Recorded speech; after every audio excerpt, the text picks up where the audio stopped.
冬天咳嗽嘅人越嚟越多，有一啲人一下就好啦，但係有一啲人咳成個月都唔停落嚟。其實中醫早就發現啦，蜂蜜對某一啲咳嗽比抗生素更加有效。呢一個唔係傳說嚟㗎，英國牛津大學2020年嘅大型研究亦都證實咗呢一件事。但係重點又嚟啦，唔係所有嘅咳嗽都能夠用同一種食物醫治好。今日我會教大家分辨自己嘅咳嗽類型，再話俾你聽最適合你嘅止咳食物，最後仲會示範2個一按就能夠立即減輕咳嗽嘅穴位。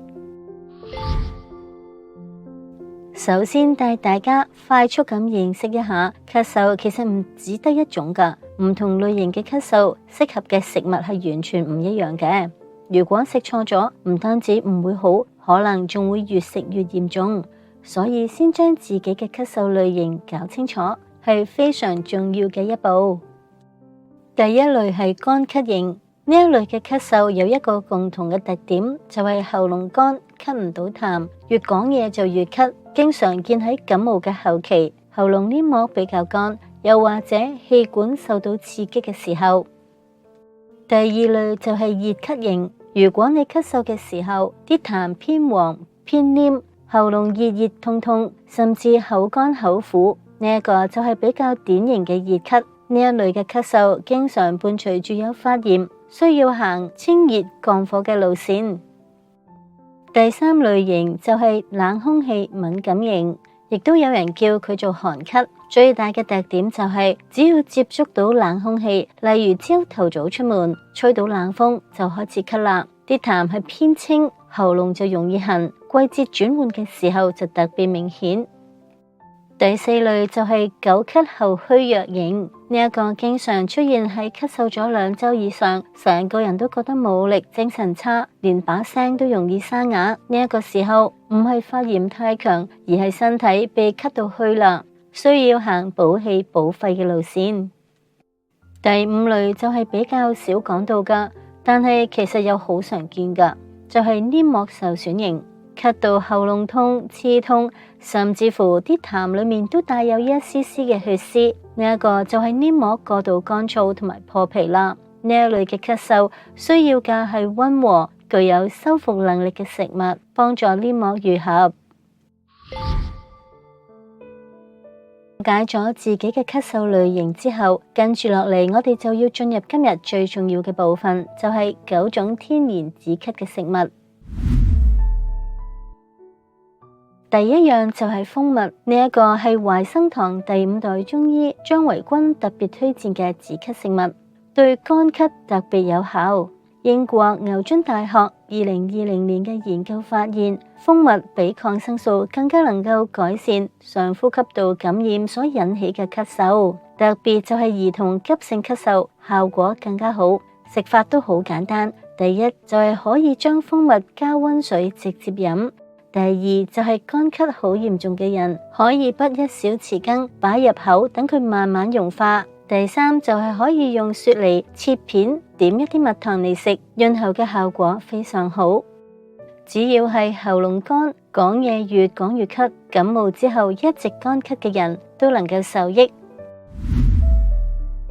第二樣就係水梨，呢一個係明月中醫診所中醫師朱益智推薦嘅，只要你係痰黃、喉嚨有灼熱感、咳起嚟好熱嘅人，就好適合食水梨啦。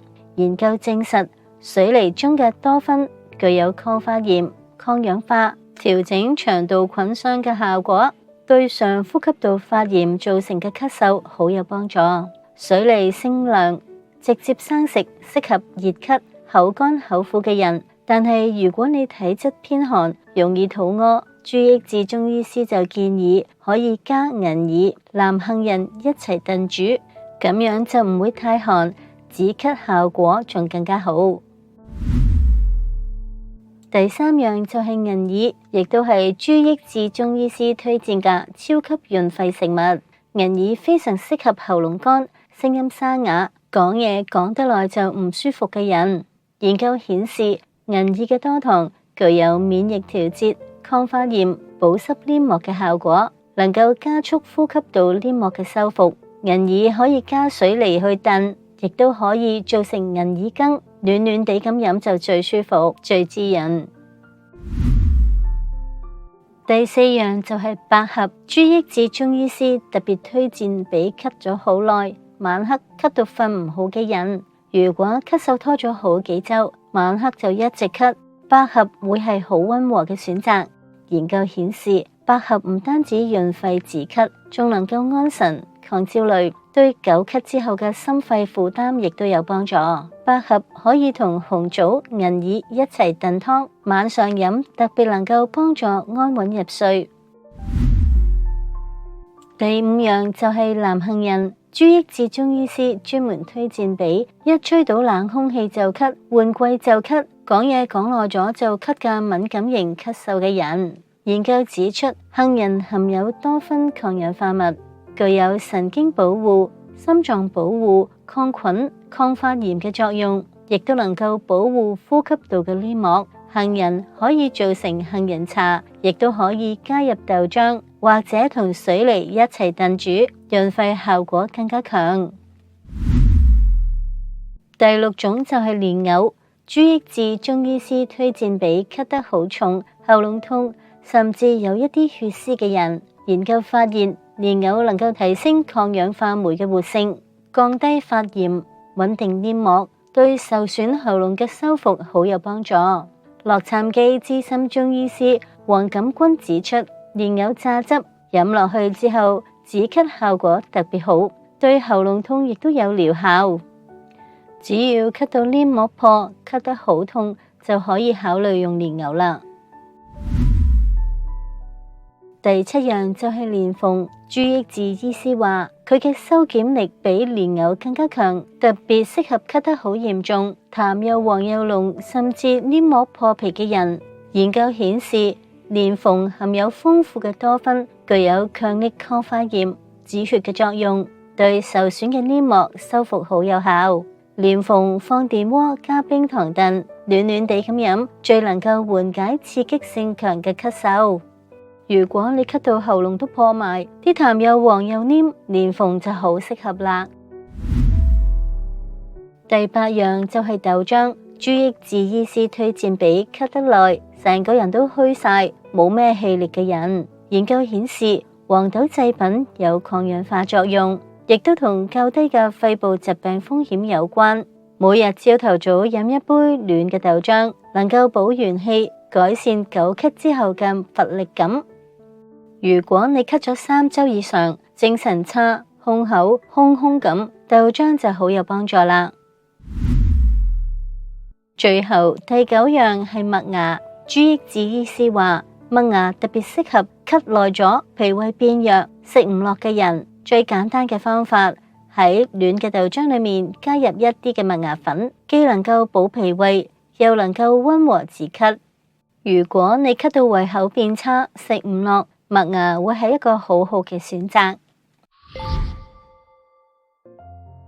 介紹完9種最有效嘅天然止咳食物之後，我哋再嚟學下2個非常實用嘅穴位。呢2個穴位唔需要任何嘅工具，你喺咳到停唔落嚟、喉嚨緊、胸悶、講嘢講唔落去嘅時候，只要按一按，就能夠好明顯咁緩解。第1個穴位係胡乃文中醫師建議嘅赤澤穴，呢一個係止咳最快嘅穴位之一，尤其適合急性嘅咳嗽，突然間咳唔停、越咳越緊嘅情況。赤澤穴嘅位置喺手踭彎曲嘅地方，沿住手指公嗰一邊嘅嗰一條線往上咁摸，你會揾到一個微微凹落去嘅位，按起嚟有一啲緊、有一啲痛嘅嗰一點，就係赤澤穴啦。當你突然間咳得好厲害嘅時候，用另外一隻手嘅大拇指往下壓，大概壓5到10秒鐘，你會感覺到喉嚨稍微放鬆一啲，條氣又會順一啲。好多人按一按，咳嗽當下就能夠緩解啦。第2個穴位就係太淵穴，呢一個特別適合咳得耐、咳到胸口空空咁、氣管變得好弱嘅嗰一種久咳嘅人。太淵穴喺手腕嘅橫紋上面，靠近大拇指嗰一邊，橫紋同手腕骨交匯嘅地方有一個小小嘅凹陷，就係太淵穴啦。